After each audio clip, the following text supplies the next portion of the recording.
Bien, bonsoir à toutes et à tous. Très heureux de vous accueillir pour ce live et cet échange qui concerne l'apprentissage dans nos écoles de l'IMT et de son réseau. Le thème de la soirée est dédié au métier d'ingénieur conjugué au féminin. Et donc, on verra ça avec un certain nombre d'intervenantes. Je vais tout de suite les laisser se présenter dans l'ordre alors, qui est à mon écran. Alors, je vais inviter tout d'abord Marine à se présenter. Oui, bonjour. Comme dit, moi c'est Marine. Je suis diplômée de la formation par apprentissage de Télécom Nancy en 2021. Et donc actuellement, je travaille à la direction de la sécurité d'Orange. Merci beaucoup, Marine. Solène, s'il te plaît. Bonsoir tout le monde, je suis Solène, diplômée 2022 de l'école IMT Minales, formation mécatronique. Et actuellement, je suis au Luxembourg dans le spatial. Merci, Solène. Ensuite, Manal. Bonsoir à tous. Donc, moi, c'est Manel. Je suis en dernière année d'ingénieur. Donc, je prépare un diplôme d'ingénieur en génie énergétique à l'IMT de Dunkerque et en alternance chez GRDF. Parfait, merci beaucoup. Margot. Bonsoir à tous, je m'appelle Marco, je suis en dernière année à Télécom Saint-Étienne et mon entreprise est à Toulouse et je prépare donc un diplôme en images et photonique et optique. Parfait, merci beaucoup, Margot. Et puis, notre dernière participante, Clémence, Bonjour, je m'appelle Clémence, je suis en deuxième année de formation bâtiment en apprentissage chez Vinci Construction et à IMT Minales. et à l'IMT Minales. On a tellement l'habitude de se voir qu'on on se cite pas nos écoles dans lesquelles on est tous les deux. Bien, donc, comme je vous disais, très heureux de vous accueillir. Je me présente aussi, Rémi Rogaki. Je suis directeur des formations par apprentissage à IMT Minales, mais j'ai surtout le plaisir de piloter, d'animer pour l'ensemble de nos écoles notre dispositif de recrutement pour nos formations par apprentissage. Et c'est donc à ce titre-là d'animation du collectif que j'interviens ce soir pour piloter et animer ce live aussi. Je vais tout de suite partager mon écran, ce qui nous permettra d'avoir quelques informations générales qui vous sont apportées. Et puis, dans un deuxième temps, ça nous permettra aussi de revenir dans la configuration échange-dialogue entre nous. Donc, comme je vous le disais, nous sommes dans un live qui est proposé par les écoles de l'IMT de son réseau. De manière un peu plus précise, le live ce soir a pour thème lever les barrières. Le métier d'ingénieur se conjugue aussi au féminin. Et donc, nous avons déjà passé le premier point de présentation des autres intervenantes de cette soirée. Je vous propose de faire un survol global de l'ensemble de nos formations et des écoles, de rappeler les différents outils et les phases pour candidater à nos formations. J'essaierai d'aller assez vite sur ces points-là, parce qu'ils ont déjà été présentés dans un live précédent. Et puis, vous verrez à travers tous les outils que c'est des choses que vous pouvez retrouver assez facilement sur notre portail en ligne. Donc, effectivement, l'IMT, c'est un institut qui rassemble un certain nombre d'écoles. Vous les connaissez sans doute. Les écoles de l'IMT, c'est IMT Atlantique, IMT Minalbi Carmaux, IMT Minales, IMT Nord-Europe, Mines Saint-Étienne, Télécom Paris et Télécom Sud Paris. Et puis, ces écoles internes de l'Institut Mines Télécom ont été rejointes dans cette démarche de recrutement de nos filières par apprentissage par des écoles partenaires affiliées, dans lesquelles on retrouve Mines Nancy, Mines Paris, l'ENSAT à Lannion, Sigma à Clermont, Télécom Nancy, Télécom Physique Strasbourg et Télécom Saint-Étienne. Bien évidemment, toutes nos écoles sont des écoles publiques, dont certaines sont très anciennes, qui ont fêté, en ce qui nous concerne, leur 180e anniversaire en 2023, toutes habilitées bien évidemment par la CTI, avec une accréditation EURACE aussi, bien évidemment.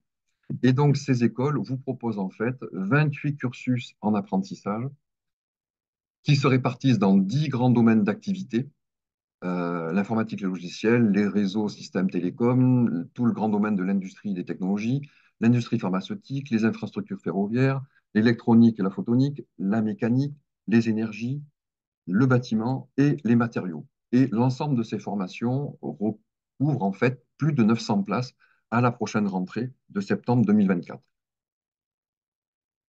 Et donc, compte tenu de la richesse de l'offre que vous propose l'ensemble de ces écoles, eh bien, nous avons depuis plusieurs années mis en œuvre tout un dispositif d'information qui débute déjà par un portail. Donc, c'est le portail alternance.imt.fr que je vous invite à aller visiter et parcourir parce que vous trouverez dans le menu avec beaucoup de détails des informations sur l'ensemble de nos informations, sur les écoles, sur le dispositif de recrutement. Et c'est vraiment un lieu de convergence et un endroit où vous pouvez trouver toutes les informations très simples, très accessibles. Bien évidemment, ce portail, c'est un lieu de convergence, mais il peut vous amener aussi à aller consulter directement le site des écoles, où vous retrouverez là aussi par le menu, présenté école par école, les différentes formations qui sont proposées par nos institutions. Nous participons régulièrement à des salons, à des journées poursuites d'études. Et même si on se déplace beaucoup sur l'ensemble du territoire, on ne peut pas être présent partout, on ne peut pas vous rencontrer tous dans vos établissements. Et donc, c'est aussi pour ça qu'on organise régulièrement, tout au long de la campagne de recrutement, un certain nombre de lives. Et donc là, on est ce soir sur la deuxième édition. Il y en aura un encore qui sera proposé le 13 février prochain. Après vous être informé, la dynamique, bien évidemment, si nos formations vous intéressent, eh ben, c'est de vous retrouver à candidater à nos formations. Et pour ça, la démarche que l'on mène ensemble avec toutes nos écoles, ben, c'est évidemment de vous simplifier la vie et donc de vous proposer un dossier en ligne qui est un dossier commun et dans lequel vous pouvez indiquer un ou plusieurs choix de formation. Et ces dossiers sont ensuite analysés et jugés dans chacune des écoles que vous avez demandées. De manière un peu plus précise, nous sommes encore dans la phase de renseignement et de prise d'information. Et puis, on approche très vite, dès jeudi, le dossier sera ouvert aux futurs candidats et ils pourront commencer à le remplir. Ça peut prendre plusieurs étapes, on a le temps de le faire, il n'y a aucun souci. Vous pouvez le remplir jusqu'au 12 mars minuit, donc 12 mars compris. Et donc ensuite, on vous demandera de bien évidemment réagir rapidement si il y a des éléments à compléter, des précisions à apporter, des pièces à modifier dans votre dossier. Une fois que ces vérifications sont faites, ben, restez connecté à votre boîte mail qui vous sert d'identifiant pour ouvrir votre dossier, parce que c'est dans cette boîte qu'on vous répondra et qu'on vous sollicitera. Et en particulier, c'est là aussi où chacune des écoles reviendra vers vous pour vous donner sa position sur votre candidature et vous inviter à venir passer des épreuves ou à passer des épreuves en ligne. Tout le détail, tout le calendrier est présenté sur le portail Alternance et vous le retrouverez aussi à la fois dans le dossier en ligne que vous pourrez remplir et avec un certain nombre d'informations qui seront données aussi dans les notices des formations qu'on vous demandera de lire lorsque vous cochez une formation dans votre dossier. Et puis ben ensuite, une fois que vous avez passé tout ce processus dans chacune de nos écoles, ben, vous serez invité à rechercher un contrat d'apprentissage et vous serez là aussi, bien évidemment, accompagné par chacune des écoles qui vous aura donné une réponse positive. Tout ça nous conduit avec l'objectif de la rentrée 2024 et avec le plaisir pour nous de vous accueillir si tout s'est bien passé et que votre recherche d'entreprise a été fructueuse. Donc, voilà pour les informations générales que je voulais vous apporter. Alors, vous vous dites peut-être pourquoi on met en place une information, un échange ce soir sur le métier d'ingénieur se conjugue aussi au féminin. Eh bien, tout simplement parce que dans nos écoles, on a des jeunes filles qui se présentent, en général avec de très bons dossiers. Ce sont des jeunes filles qui, en général, se retrouvent plutôt dans les hautes promotions que dans le bas de promotion, qui, dans le cadre de leur apprentissage, apportent aussi beaucoup de satisfaction, de bons résultats au niveau des entreprises qui les emploient. Et donc, par rapport à ces éléments, on se dit, ben, on devrait avoir beaucoup de jeunes filles dans nos formations, parce qu'elles y réussissent très bien.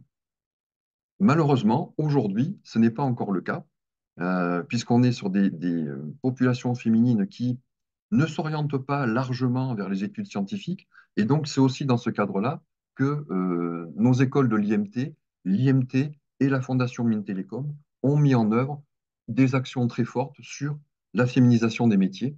Et donc, c'est quelques informations que je vais vous apporter aussi sur cette action particulière, le programme Ambassadrice, avec un titre et un sous-titre qui est très explicite, attirer plus de jeunes femmes vers les études d'ingénieurs.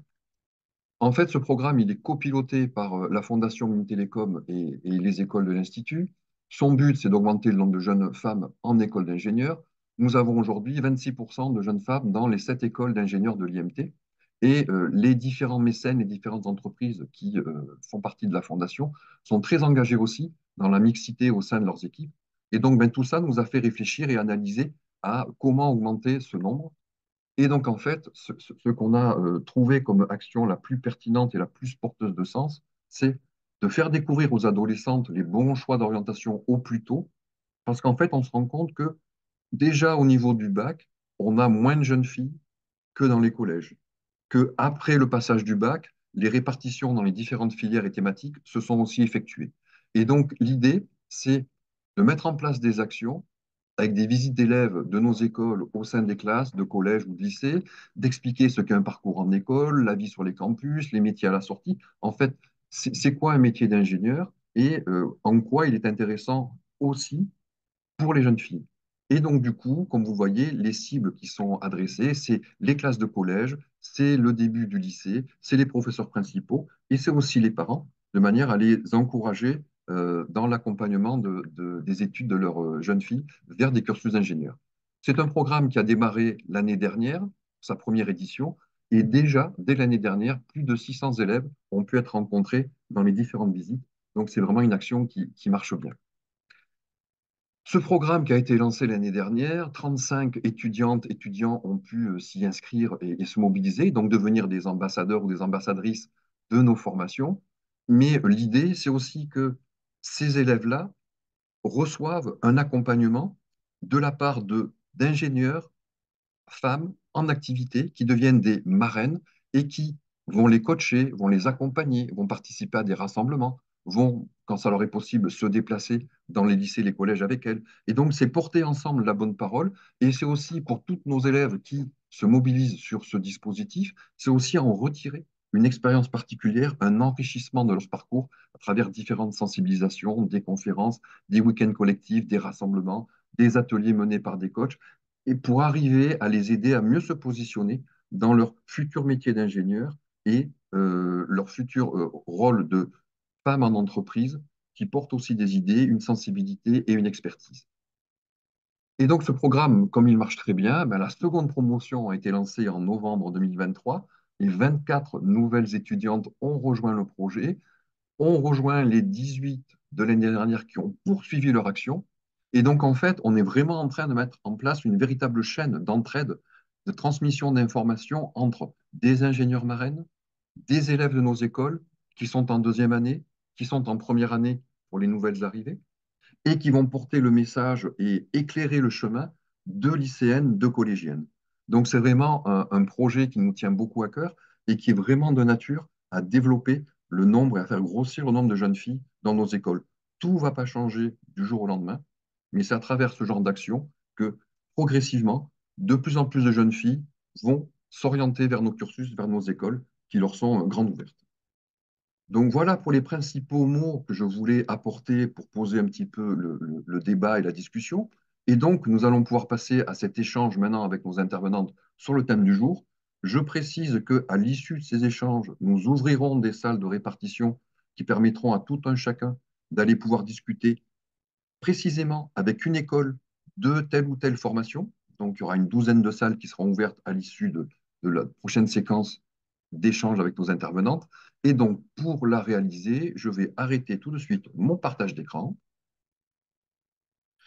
et je vais inviter, par exemple, par hasard, mais pas trop, Clémence à intervenir pour une très bonne raison, parce qu'en plus d'être dans une de nos écoles IMT Minales, tu es aussi ambassadrice. Oui, absolument. J'ai rejoint le programme donc, dès sa création en septembre 2022. J'ai commencé les interventions seulement cette année auprès des collégiens. Alors, on était dans un groupe mixte. Et ce que j'ai beaucoup apprécié, en fait, c'est que cette jeune génération, ils étaient là, ben, deux filles nous présentent le métier d'ingénieur, ben, où est le problème? C'est normal. Et je trouve que ça promet plutôt bien pour la Mmh. suite. On se sent utile. Pourquoi? Déjà, on les éclaire sur les métiers, un petit peu les métiers supérieurs. On les éclaire sur nous, ce qu'on fait réellement en école d'ingénieur. De dire, ben, on a beaucoup de projets de groupe. On travaille tout le temps dans des projets qui sont mixtes, filles comme garçons. On s'entraide entre nous. On s'entraide aussi, ben, surtout en filière alternance, parce qu'on a des professions différentes et qu'elles sont complémentaires. sans regarder, oh tiens, c'est un garçon, oh non, j'irai pas trop vers lui. Ben non, je vais vers lui parce qu'il va pouvoir m'apporter des compétences que j'ai pas.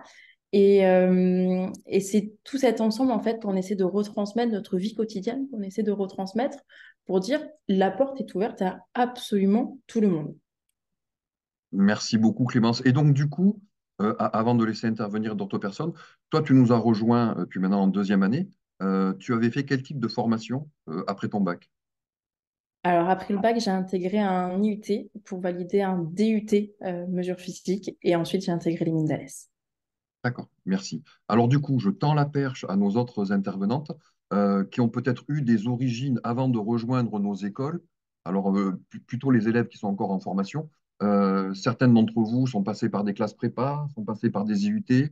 Allez-y, je vous laisse intervenir. Prends la parole qui veut.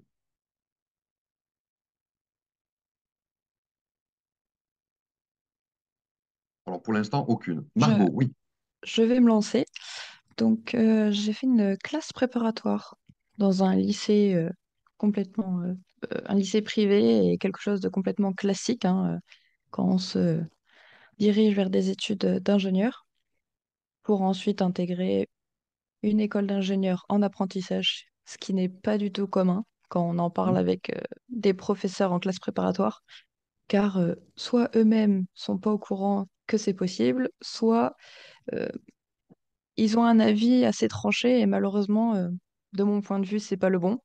En plus, en étant une femme, c'est pas le genre de choses qu'ils vont nous dire directement parce qu'ils se disent la mettre dans la gueule du loup dans un métier assez masculin, c'est peut-être pas la meilleure des choses à faire, mais ça se fait très bien. Et c'est pour ça que je suis là aujourd'hui pour en parler. Hmm, hmm. Merci. Et donc du coup, Manal, je ne me souviens plus, je pense que tu es passé aussi dans des classes prépa. Oui, exactement. Moi, je rejoins Margot. Donc, après mon bac, je fais une classe préparatoire, donc MPC-MP. Et je rejoins totalement Margot sur ce qu'elle a dit. Je suis tout à fait d'accord avec elle. Et c'est vraiment dommage. Mais d'après Clément, ça commence à changer un petit Hmm. peu. Donc, moi, principalement, en ce qui concerne la différence entre la classe prépa et l'école d'ingénieur, c'est qu'en classe préparatoire, en fait, on était marqué par une atmosphère de compétition où chaque personne les cherchait vraiment à se démarquer en mode qui passera le meilleur concours pour avoir la meilleure école.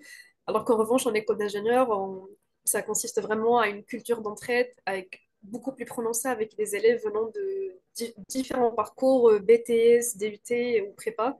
Donc, ça fait plutôt plaisir. Hmm, hmm. Bon, et c'est vrai que c'est une véritable évolution qu'on voit dans nos promotions et dans nos recrutements année après année, où on voit de plus en plus d'origines différentes en termes d'études post-bac. Il est vrai que plusieurs années en arrière, on avait une très très grosse majorité de DUT, et on a vu progressivement arriver d'autres élèves, des élèves de licence, des élèves de classe prépa, et on a vraiment une évolution de la perception de l'apport de l'apprentissage et des modalités de formation par apprentissage qui intéressent aussi de plus en plus d'élèves issus de classes prépa qui, à côté des concours, s'intéressent aussi à l'apprentissage et se répartissent après dans nos écoles, dans différentes voies. Euh, alors du coup, moi, j'aimerais bien qu'on aborde un petit peu pourquoi vous avez choisi l'apprentissage et peut-être des témoignages d'autres, de nos autres participantes. Pourquoi avez-vous choisi un jour l'apprentissage? C'est un hasard? C'est quelque chose de réfléchi? C'est une recherche d'informations? C'est des discussions avec d'autres personnes qui vous ont amené vers ce type de formation? Je vous laisse, Marine, Solène, vous exprimer. Bon, bah, du coup, je vais y aller. Donc moi, la particularité, c'est que en plus d'avoir fait mon école d'ingénieur en apprentissage, je sortais déjà d'une période d'apprentissage parce que j'avais fait un BTS.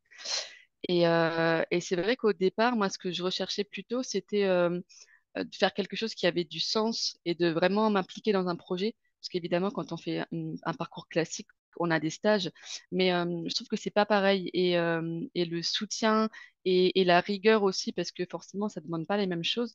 C'était vraiment quelque chose que je recherchais. Mais je connaissais pas du tout. J'avais pas eu la chance de vivre voilà, un programme pareil qui permet de présenter en quoi consiste l'apprentissage. Et donc après, j'ai trouvé d'autres raisons que je peux énumérer si besoin, mais je vais d'abord laisser la parole à mes collègues. Mais ouais, il y a plein d'avantages à faire un apprentissage. Bon, on va essayer de les aborder au fur et à mesure des différents témoignages. Solène, Est-ce que tu peux nous amener ton point de vue aussi, toi, sur l'apprentissage? Oui, bien sûr. Alors moi, j'ai fait un DUT mesures physiques aussi. Je ne savais pas exactement ce que je voulais faire, mais je savais que je voulais rester dans le technique et je voulais continuer d'apprendre. Et donc, bah, apprentissage, c'est formidable.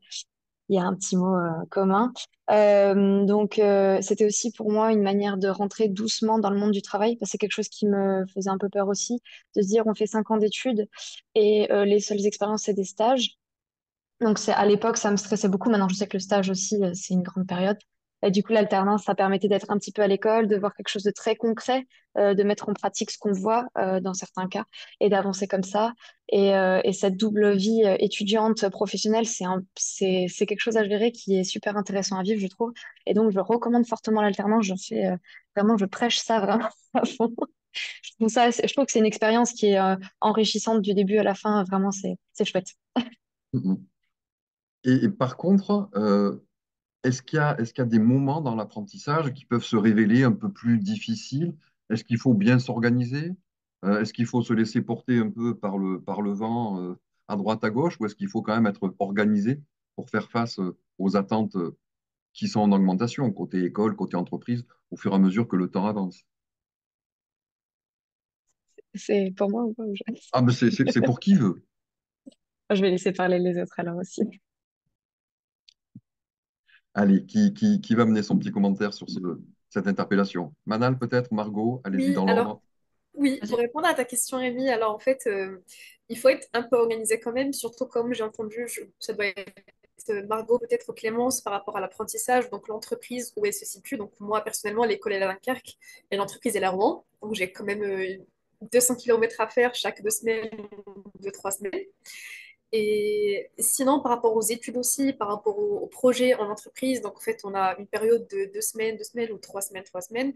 Donc 2 semaines, on a le temps de tout oublier. Des fois, on fait un cours donc pendant 2 semaines et quand on revient, donc l'examen, le partiel se fait 2 semaines après. Donc il faut être assez organisé pour pouvoir réviser, ne pas oublier ce qu'on a fait pendant les des semaines entreprises et pour les 2 entreprises aussi. Donc en fait, c'est pas facile d'enchaîner, mais c'est très bien. Ça permet d'apprendre, ça permet d'être organisé surtout si on l'est pas. Mais c'est une très belle expérience. Bon, merci. Et du coup, Margot, ton Ah, commentaire. je rejoins totalement, hein. Surtout, moi, c'est Saint-Étienne-Toulouse, donc on va dire 500 kilomètres toutes les 2 semaines aussi. Et pour compléter, je dirais que c'est savoir laisser son travail propre pour que nos collègues à l'entreprise puissent le reprendre comme il faut. Et, euh, et aussi être au niveau scolaire bien organisé et avoir tous nos cours et les fiches bien préparées pour être sûr de bien pouvoir se relire 2 semaines après. Mais après, ça donne aussi des situations un peu rigolotes où on va dire à nos collègues, bon, bah, moi, je débauche, mais je vais réviser maintenant.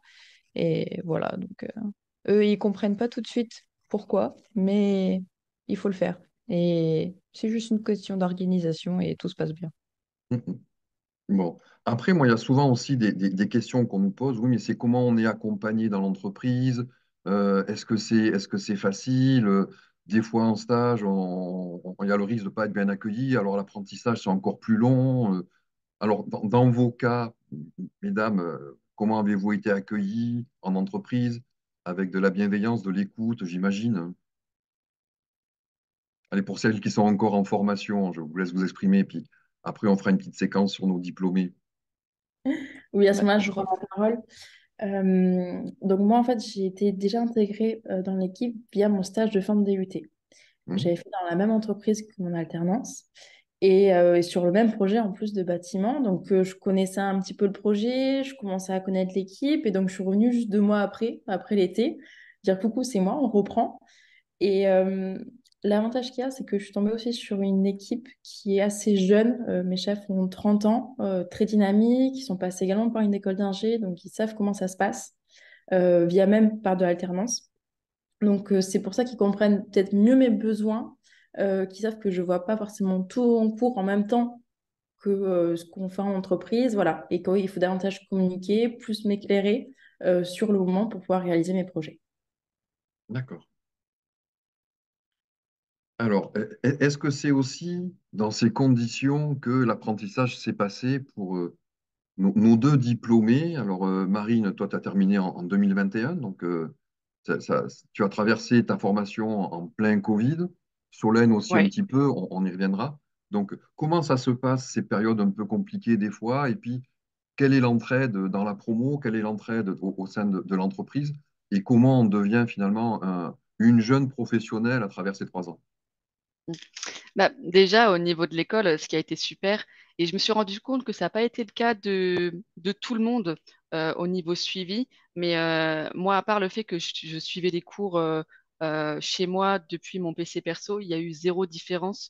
L'école, elle a vraiment mis en place tout ce qu'il fallait pour que on suive tout notre emploi du temps avec un suivi régulier de la part de l'administration. Donc là-dessus, vraiment super. Et au niveau du travail, je suis pas vraiment le bon exemple parce qu'en fait, moi chez Orange, je travaille énormément à distance, ce qui fait que même mes réunions d'équipe, moi j'ai un collègue qui est à Nantes, j'en ai un qui est à Montpellier, donc même si le reste de mon équipe est avec moi à Nancy, on a pour habitude de faire les réunions à distance. Donc en fin de compte, à part mon environnement de travail qui a changé parce que j'étais chez moi et peut-être un peu un sentiment de solitude parce qu'on voit personne, j'étais quand même systématiquement accompagnée. Donc vraiment, c'était un chouette suivi. D'accord. Et puis Solène, dans ton cas, comment s'est passé ton parcours? Tu nous fais un petit résumé de tes étapes? Je- Oui, bien sûr. Du coup, j'étais en alternance à Cannes. Donc, pareil, 300 kilomètres de Thalès, à peu près. Euh, j'ai eu 2 mètres d'apprentissage parce qu'il y a eu un petit couac, on va dire, dans mon parcours où le premier a voulu arrêter. Et j'ai été bien accompagnée pour le coup. C'était un cas assez spécial. J'avais plus de suivi en entreprise, mais j'avais vu du coup avec l'école et Madame Chavian du coup pour les mines d'Alès qui avait bien récupéré la chose. Et donc, ça s'est super bien passé par la suite. On m'a trouvé un nouveau maître d'apprentissage impeccable. Donc, ça, c'était top. Ensuite, j'ai bougé un peu après mon diplôme. J'ai fait un VIE en Belgique de 1 an. Et voilà. Et là, aujourd'hui, comme je le disais, je suis encore en dehors des frontières, même si pas vraiment, je suis frontalière.